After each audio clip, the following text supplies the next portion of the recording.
welcome back. I have a couple minutes in the car before I get where I'm going,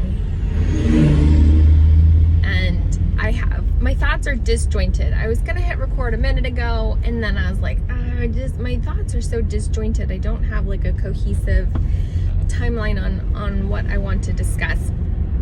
So we'll see how this goes, and it's gonna be, I think this will probably end up being choppy, where I'll do like this portion, get where I'm going, and probably collect and then come back kind of thing. Hopefully those aren't annoying for you guys to watch. I don't mind watching.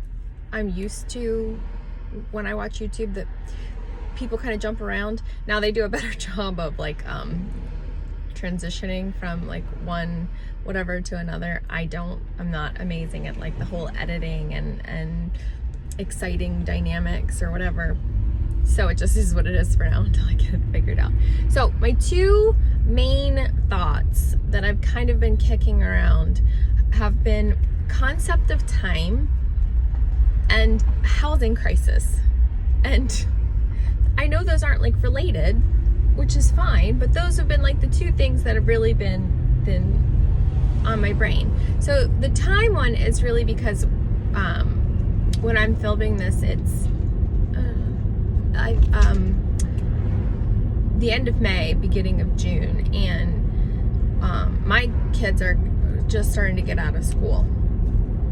And it's funny how your perceived time when you're like enjoying yourself or when you're not, oh my gosh, I hope this is not as jostly as what it seems like it might be.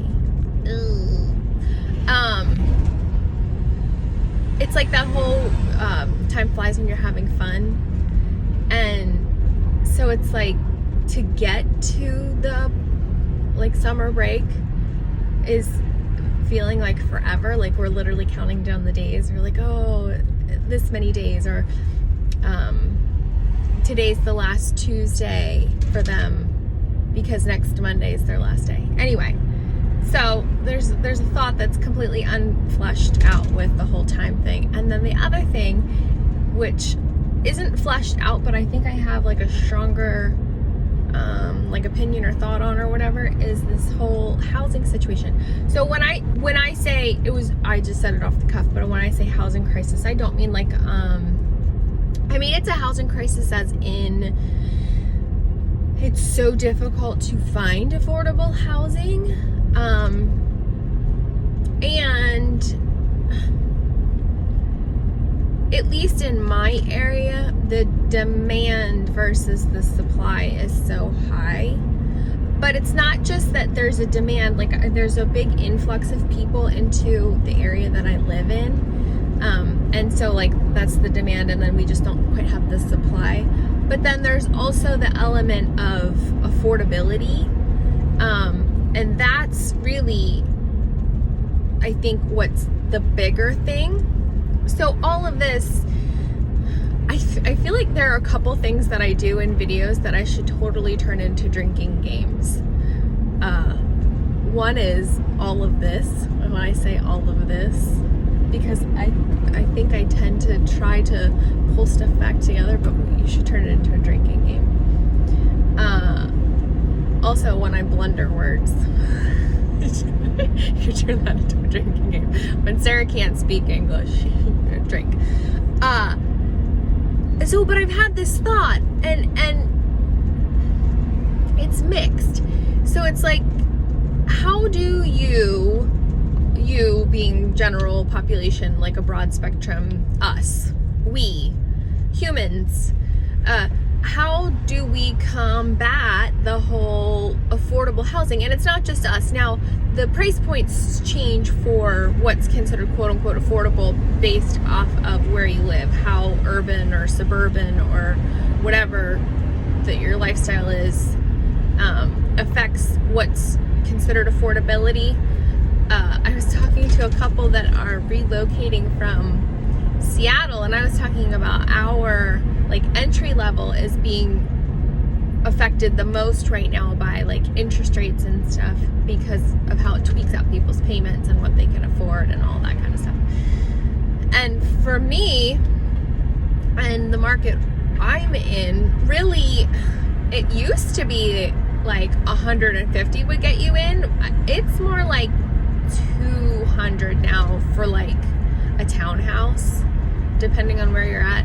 Now, if you leave Lancaster County, you can get more affordable in like Lebanon, York, even like Berks. I wouldn't say Chester, but maybe some would. But just how your dollar doesn't go as far. Well, talking to these people from Seattle, they're like, oh yeah, our first time buyer, like our baseline entry level is also suffering. And I was like, oh, well, you know, like what kind of price point are you guys looking at when you're looking at that? Because I'm thinking like the 200 range, and they're like, oh, like 600,000. I was like, holy crap. You can get a hell of a nice house in Lancaster County for 600,000. So when they're talking about this is like a condo, like you don't own ground, like nothing like that. Like they're talking about an entry level, not the most amazing view, not the most amazing amenities. 600,000 is the entry point. And they're like, yeah, that's like tight for them. I'm like, holy crap. So I just keep kicking around like what can be done. I'm such like a problem solver, and I'm such like a logistical person, and I'm like I like to oh my gosh, like one of my favoriteest games is like Tetris. Like I like making shit make sense, and I like making shit like work, and I like when people have a problem and it makes me think, especially like outside of the box, because clearly if the cookie cutter version were working, you know, they probably wouldn't have the problem because they would just solve it themselves. So I freaking love this kind of crap. But I don't actually necessarily know how to make it come to fruition. I have the thoughts, I have ideas, but I'm like, I really wish that I had like the sounding board. So right now you guys are my sounding board. On how to, first of all, is it actually tangible? So I love to play this game with my husband where I'm like, he's in construction, but he does like everything construction. Like he's like a freaking wizard. But my favorite thing to do with him is to like, because I'm so unrealistic, I'm like, hey, how much would this cost? And oh my gosh, the other game that I love to play that he hates is how long will this take? Which for any of you that know anything about construction, you basically like start with a rough idea of what it's gonna cost and a rough idea of how long it's gonna take. But his favorite thing is like basically there's always going to be so many variables that it's not 100% guaranteed on anything. It's basically just like an educated start point. So, this might not be logical. Oh my goodness, I don't know what's going on. I'm city driving and it's a mess. So my thought process, which needs flushed out, is how to accommodate more of the entry level, or the people who are just not necessarily financially set up, or who want simple. So I'm like, okay, how do we do affordable housing based off of this area's affordability of affordable housing reasonably? I mean, it would be amazing if it could also be like made into a business. Like how do you make money off of this? The screen just went, so whatever, because I stopped holding it on city driving and it's like bong bong bong bong pothole. Maybe that would be the drinking game, is when I'm driving in the city, every time I hit a pothole. Anyway, I have really kicked around how to do tiny housing, and I'm not thinking, when I say tiny housing, I don't mean yes, they're on a trailer, not a bed, it's like a trailer base, like, so they can be mobile. That's not what I'm thinking. I'm thinking like a fairly permanent, see? That drink. Permanent. I have to make that go away. Okay, cool. I thought I was gonna lose my recordings because I had a little thing pop up. I'm also gonna get hit by a car because, well, I'm irresponsible. I'm thinking more like permanent. I want to say pods, but basically take tiny houses and put them on a foundation. And then there's some flexibility, but some sort of variation of either a like communal water and sewer, or I was also debating something like individual. Now, don't get grossed out. If you're a hippity dippity like me, this, you might be like, oh, I like this. It's very green and forward thinking.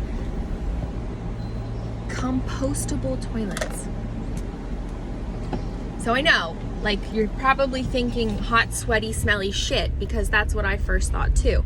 But I think if done well, I've seen them at like national parks and stuff, and also on like, you know, shows with hibbity dibbity people.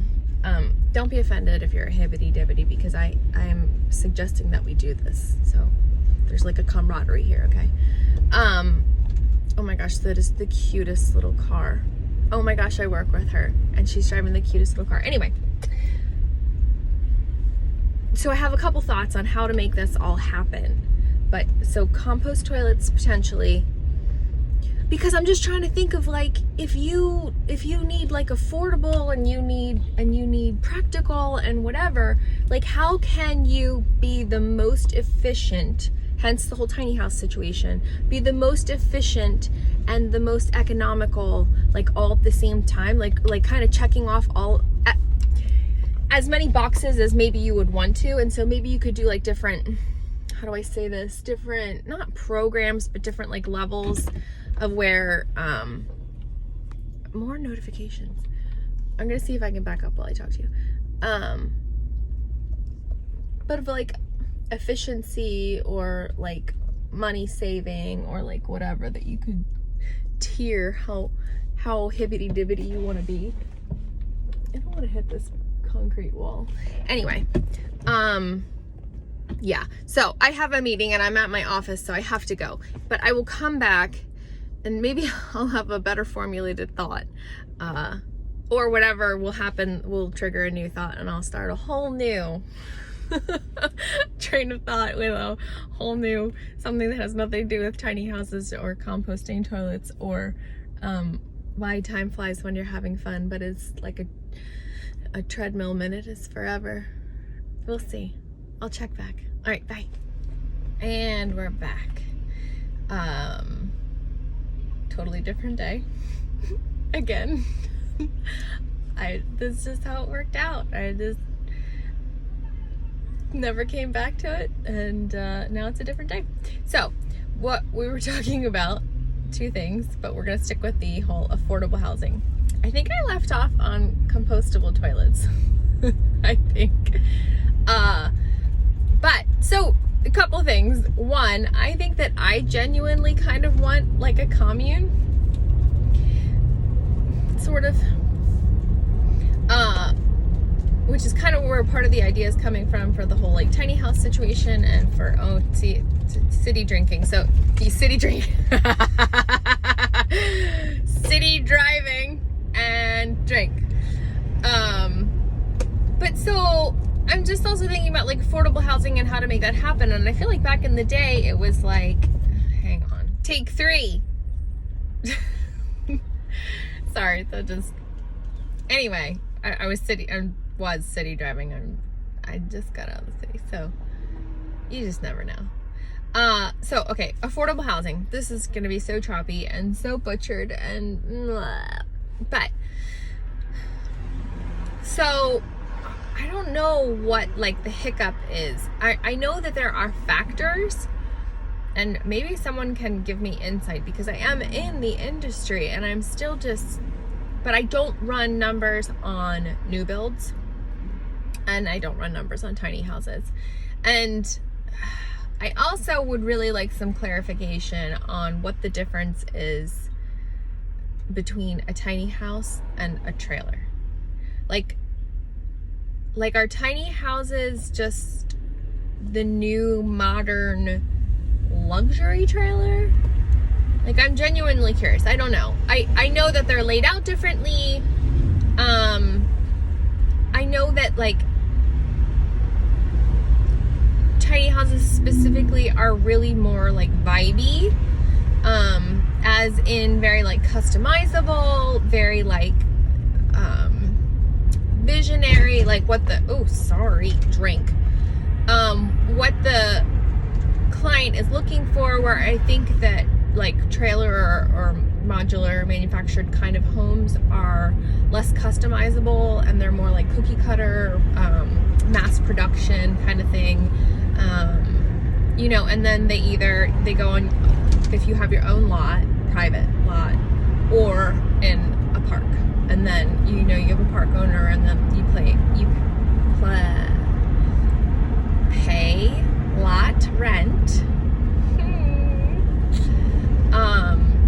And that can be outrageous.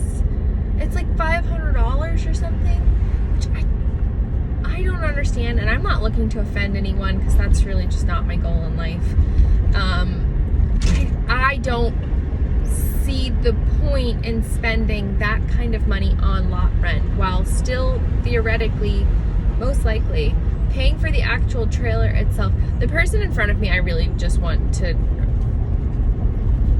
well, I probably shouldn't be recorded saying what I actually want to do, but they're just annoying me a lot. They're going so frickin' slow, and I'm just gonna say it, they're in a frickin' Prius, and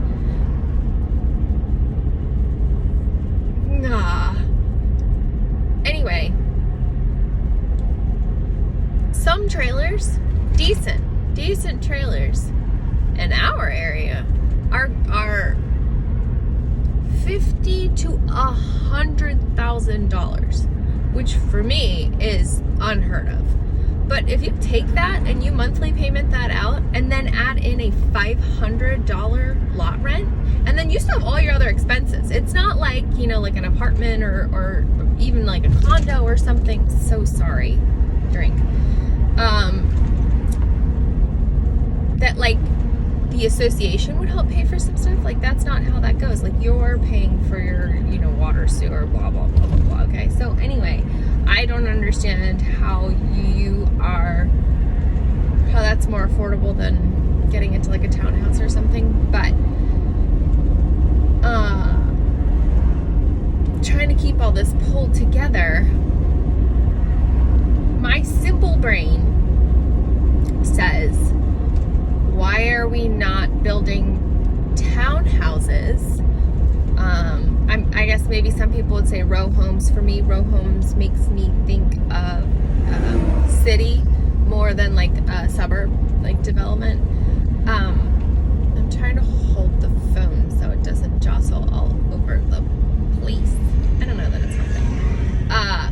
But why aren't we, and we are building townhouses around here, but they're like more like luxury, more like upscale. So there's semi-detached or like duplexes, so it's like just two houses, and then there's like town or row homes where there's like multiple units, so you end up having interior units as well. But those that are going up around us are like 350 and up, and a lot of our market, our value has and is increasing so exponentially that, like I was saying, like what used to be like 150 is more like 200 now, and so the market is just so tight on our bottom end to get in, and it just seems like there's so many people that need in. So yes, there are some townhouse developments going up, but I don't think they're filling needs. I think they're making money, which is okay. You know, that and there's demand for that market, that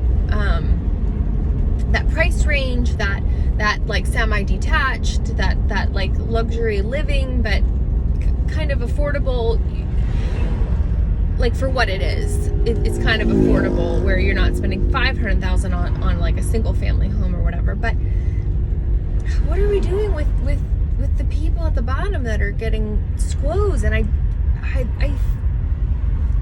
think that there is like a code to be cracked here, and I don't know if it's going back to building more units that are maybe more basic, that aren't higher end or whatever.